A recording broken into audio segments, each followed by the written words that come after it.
Hello friends, नमस्कार दोस्तों। Knowledge for life group में आपका हार्दिक स्वागत है, वेलकम। तो दोस्तों आज हम जो ये चैप्टर 9 है इलेक्ट्रोमैग्नेटिक इंडक्शन, विद्युत चुंबकीय प्रेरण, इसमें हम ये एक टॉपिक पढ़ रहे हैं समचुंबकीय क्षेत्र में एक चालक छड़ का नियत कोणीय वेग से घूर्णन। जब नियत कोणीय वेग से घूर्णन होगा तो हम प्रेरित धारा और प्रेरित विद्युत वाहक बल ये मेजर करेंगे, induced EMF and induced current.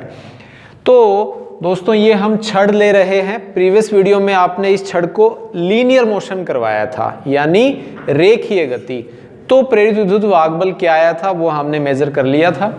और आज हम इसको एंगुलर मोशन करवा रहे हैं। कैसे करवा रहे हैं? Uniform angular motion of a conductor road in uniform magnetic field, in uniform magnetic field, यानी समरूप चुंबकीय क्षेत्र है और उसमें इस चालक एक रेखीय गति हो सकती है और एक कोणीय गति। तो आज हम इसमें कोणीय गति ले रहे हैं। जो प्रीवियस जो वीडियो का जो आंसर आया था रेखीय गति का E = VBL sin थीटा, उसको हम यहाँ यूज में लेंगे और यहाँ ये एक सिंपल सा टॉपिक और इसका आंसर आ जाएगा E = BAF। ठीक है, ये हम मेजर करेंगे। तो इसके लिए दोस्तों ये आपको एक डायग्राम छोटा सा बनाया है। इस डायग्राम में ये जो क्रॉस सिंबल है ये आप जानते हो। यहाँ हम मैग्नेटिक फील्ड की डायरेक्शन ले रहे हैं जो कि आपके जो सरफेस है, जो कागज की सतह है, उसके इनसाइड है। यदि हम डॉट डॉट ले लेते, कुछ बुक में डॉट डॉट भी रहता है, उसका मतलब जो मैग्नेटिक फील्ड की डायरेक्शन है वो वर्टिकली अपवार्ड है। यहाँ वर्टिकली ये क्या है दोस्तों?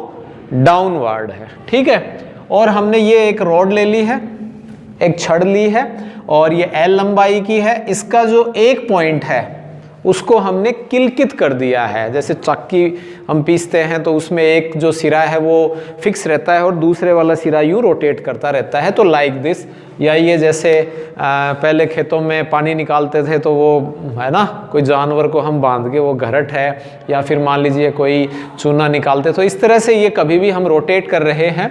जिसमें ये O सिरा है ये तो फिक्स है और A सिरा है ये आपके लाइक दिस ओमेगा कोणीय वेग से घूर्णन कर रहा है।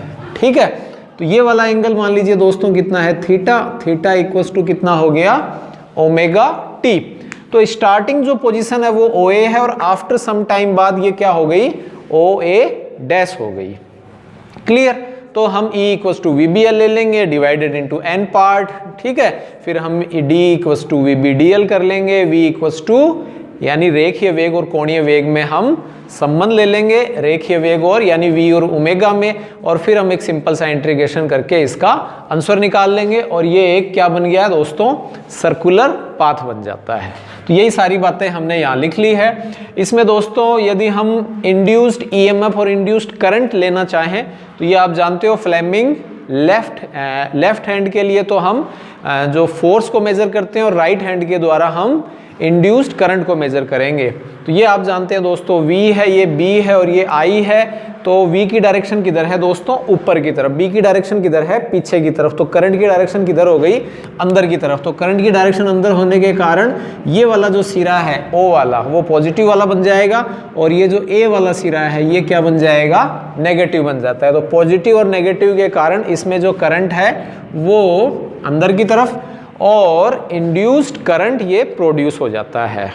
ठीक है, तो as shown in figure conducting rod of length L is pivoted at point O।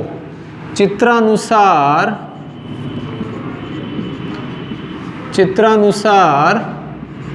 L लंबाई की चालक छड़, L लंबाई की चालक छड़ O बिंदु पर किलकित है। ये दोस्तों आपने पहले भी क्लियर किया था। हमने दो प्रकार के गैल्वेनोमीटर लिए थे, किलकित कुंडली धारामापी और एक निलंबित कुंडली धारामापी। याद है आपको? उस किलकित कुंडली धारामापी यानी पिवोटेड कॉइल गैल्वेनोमीटर के द्वारा आपने वोल्ट मीटर और एमीटर बनाया था, ध्यान है?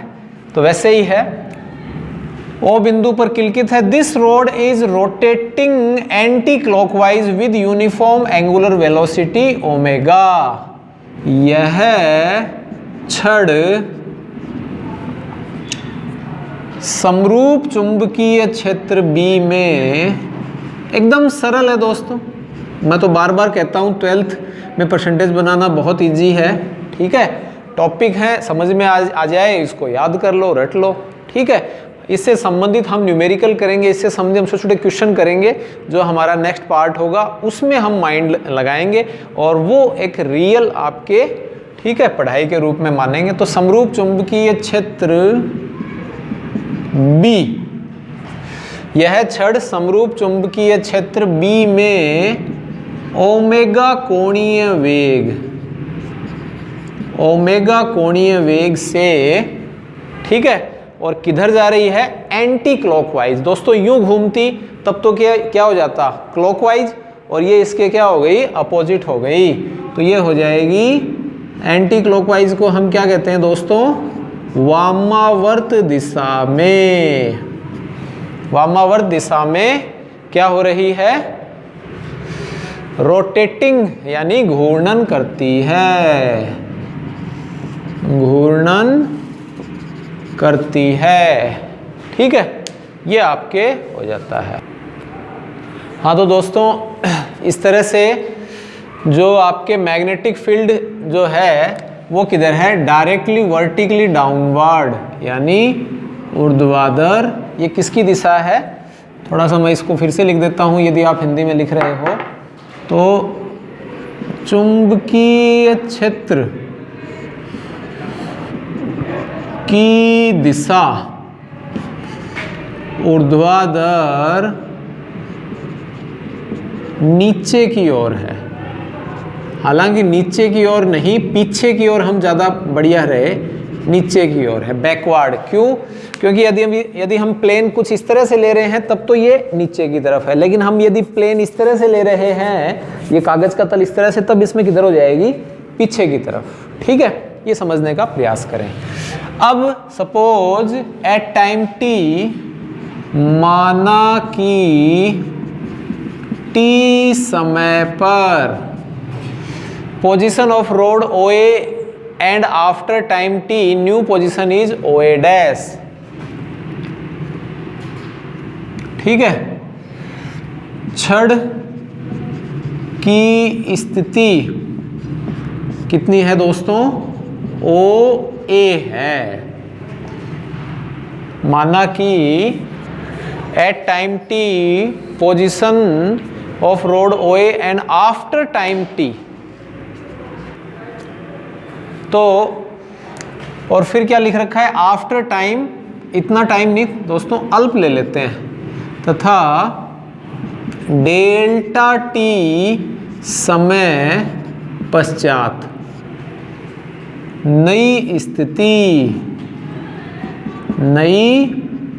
स्थिति वो कितनी हो गई दोस्तों, OA डैश है। वो क्या है, OA डैश है। यहाँ से यहाँ आ गए दोस्तों, पहले यहाँ थे फिर हम नई सिचुएशन पर आ गए। तो consider a small element dl at a distance L। माना कि L दूरी पर लंबाई अल्पांश कितना है दोस्तों, dl है। यहाँ देखिए दोस्तों, यहाँ से मैं एक छोटा सा लंबाई अल्पांश ले रहा हूँ और ये लंबाई अल्पांश कितना है, dl, और ये कितनी दूरी पर है, L दूरी पर है। कितनी दूरी पर है, L दूरी पर है, ठीक है। किससे, लंबाई अल्पांश L दूरी पर है, लंबाई अल्पांश dl O बिंदु से। माना कि L दूरी पर लंबाई अल्पांश dl, ठीक है, लंबाई अल्पांश dl है, लंबाई अल्पांश dl बिंदु O से, L दूरी पर लंबाई अल्पांश dl बिंदु O से है। क्लियर? लंबाई अल्पांश dl बिंदु O से है।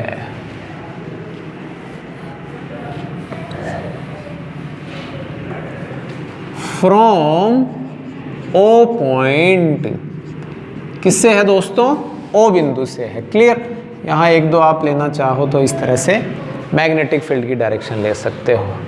द लीनियर वेलोसिटी, क्योंकि यहाँ दोस्तों आप हमारे लीनियर वेलोसिटी हम नहीं लेंगे, हम कौन सी वेलोसिटी ले रहे हैं? Angular velocity. The linear velocity of this small element, of this small element v equals to omega l. The linear velocity of this small element v equals to क्या होता है दोस्तों?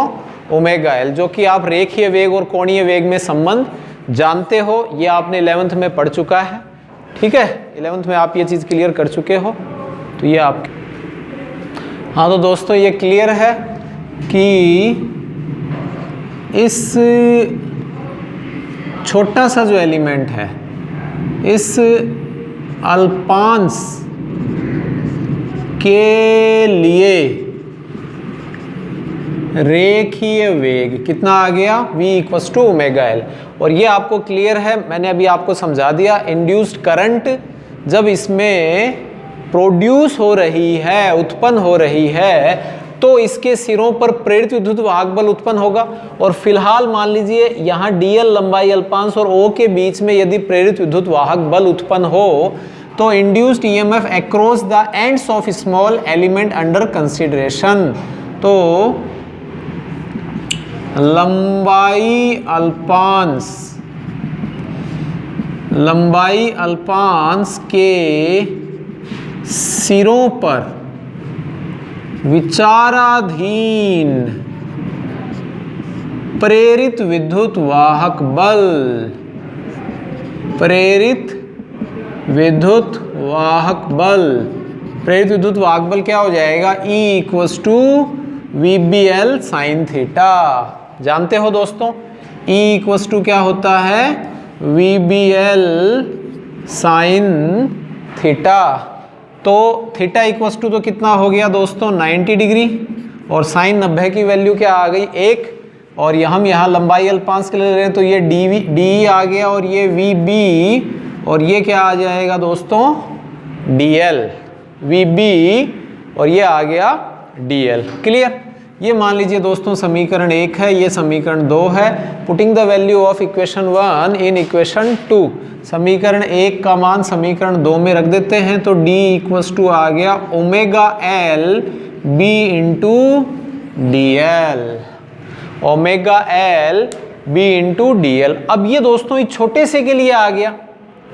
अब हम इस पूरे के पूरे L लंबाई की जो कंडक्टिंग या जो रॉड है, ठीक है, कंडक्टिंग रॉड भी हो सकती है, होती है, तो उस कंडक्टिंग रॉड के लिए इंड्यूस्ड ईएमएफ के लिए हम बोथ साइड क्या कर देंगे? इसका इंटीग्रेशन कर देंगे दोनों पक्षों में समाकलन करने पर, और फिर आपके ये सिंपल सा आंसर आ जाएगा। तो इस तरह से हमने लीनियर वेलोसिटी को एंगुलर वेलोसिटी में रिप्लेस कर दिया है। क्लियर? तो total EMF across the ends of rod both side integration and take limit 0 to L।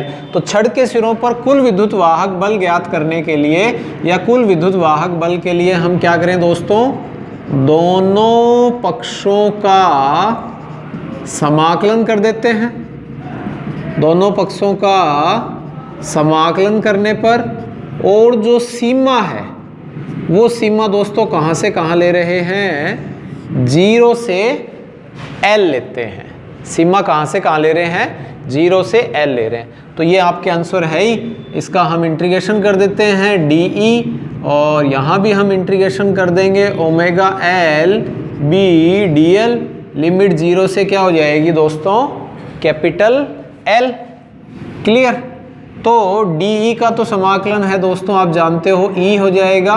Omega और बी वो इंटीग्रेशन से बाहर आ जाएंगे और 0 to L, L into D L. ये आप दोस्तों आप जानते हो x की power n into D X, तो ये हो जाएगा x की power n upon n plus 1 plus सी।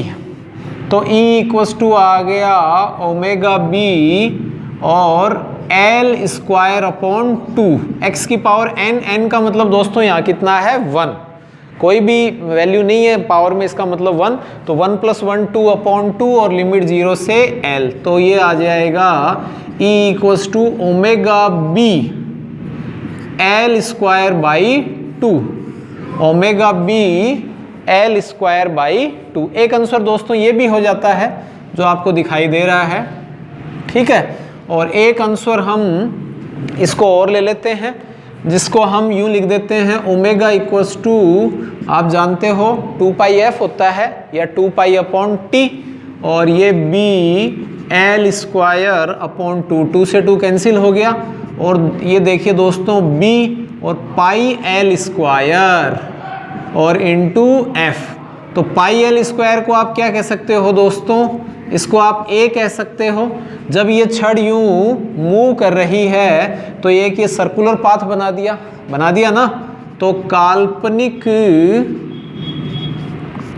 वृत्तीय पथ का क्षेत्रफल area of imaginary circular path लेना चाहो तो ले सकते हो दोस्तों, अदरवाइज कोई जरूरी नहीं है। Omega B L square upon 2 भी आंसर हो जाता है, और पाई एल स्क्वायर क्या हो गया दोस्तों, एरिया, जो आप जानते हो एज ए डिस्क हो गई, एज ए सर्कल हो गया, ठीक है। अंदर से यदि खोखला है तो वो रिंग बन जाएगी और ये डिस्क हो जाएगी। तो E इक्वल्स टू आंसर आ जाएगा BAF, जहां B क्या है मैग्नेटिक फील्ड, F क्या है फ्रीक्वेंसी, F क्या है दोस्तों फ्रीक्वेंसी। क्लियर? तो आई होप ये आपको वीडियो आसानी से समझ में आ गया होगा। नेक्स्ट जो हम वीडियो करेंगे जिसमें हम एक डिस्क लेंगे और उस डिस्क को हम ओमेगा रोटेट करेंगे, उसका भी यही आंसर आएगा, सेम यही प्रोसेस होगी, उसमें कोई चेंज नहीं होगा। तो आप ये वीडियो को लाइक करें, शेयर करें, सब्सक्राइब करें चैनल को। Thanks for watching.